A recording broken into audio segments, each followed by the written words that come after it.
Throttle is pinned to the floor. Got spark. It runs. It's backfiring real bad though, so I don't know. This timing mark may not work, but some progress is better than no progress.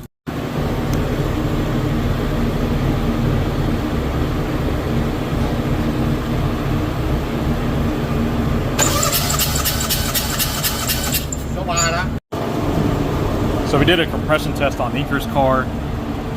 We got it running, as you guys saw, but it doesn't run right. So further testing today seems like it only runs on 2 cylinders, or excuse me, 1 cylinder. We can unplug 2 and 3, and it doesn't seem to affect anything. I unplug 1, the car will die.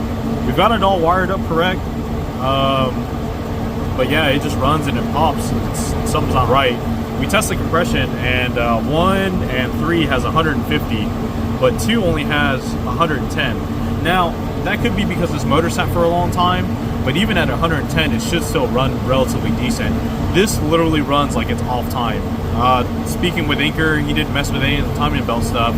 I mean, I guess timing could be off. We don't know that for a fact. So what I'm doing in the meantime, though, just to be sure, is I've got my smoke tester running, and we're just gonna see if we have any crazy vacuum leaks here and then go from there, because I'm actually running out of ideas now. So we got a little bit of vacuum leak right here on the charge pipe. You can see it forming right there. We've got a little bit coming down from right here. I'm actually not quite sure where this bottom was coming from. I'm assuming that it is the charge pipe as well though. We got another one that's coming up front. Oh yeah, that's definitely charge pipe. I know it's charge pipe right here off the throttle body, because when I open the throttle body, the smoke changes. So we got a small leak here, but that's not going to stop us from getting the car running right. Okay. Let's go over here, and then we've got a leak that's somewhere right here. What is this? Oh. All right. So we found a loose vacuum line. Not sure what this is for, but we can plug this up really quick. Let's see if we got anything else.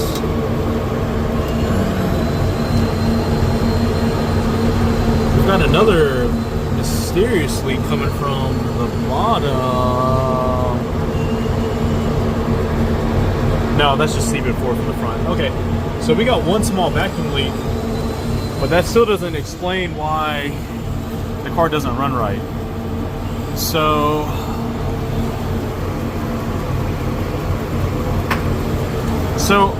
here's the thing, right? Engines make vacuum, obviously, right? There's the thing is on Inker's car, since we've had it running, the vacuum is really low. It's like 100 kPa, which is like atmospheric.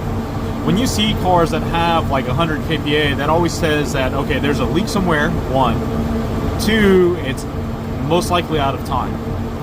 So I'm not really sure the actual physics behind it, but that's just something that I know from experience. If your timing is like way off, your vacuum is way low. So, or you've got really aggressive camshafts, but even with aggressive camshafts, it'll never be like that close to 100 kPa. It would be like 50 or 60. So normally, just so you guys have a frame of reference, most cars are about 35-ish kPa or so, give or take, at idle. And like I said, Inker's car is closer to 100. So there's something definitely screwy on there. For now, I guess we're gonna block off this vacuum line and then see where that's going. And then the other leaks from the charge pipe shouldn't even really matter at this point. So I'll plug that up. I doubt that's the problem, but it doesn't hurt to try. So I wanted to explain kind of like what the situation is happening here on Inker's car. So basically what's happening is that it's almost like 2 and 3 are firing late, and I'll explain why here. So if you look here at this picture on the left here, that's the cam gear. That's the only signal that we have. Okay. So this one right here is TDC. So that's cylinder number 1. As it rotates, this right here is cylinder number 2, and this is cylinder number 3. All right. This one right here is the home. So basically, it's for now, if we ignore this one right here, just for now, right, we got 3 evenly spaced teeth. That's 1, 2, 3, right?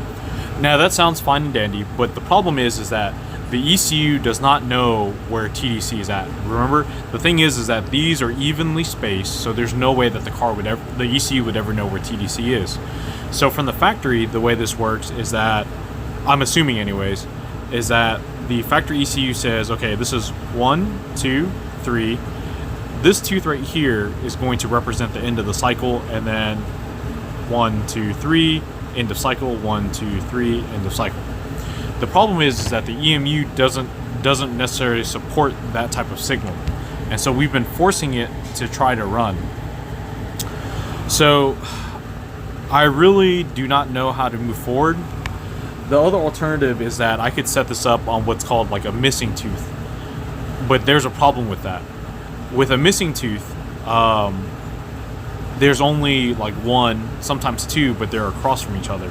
So if you look at it in this sense, where this is 1 missing tooth, 3 missing tooth, 5, 6, and then repeat the process, the problem with that is that there's no trigger that supports 2 missing teeth plus an additional tooth, and that's the problem that we're falling into right here.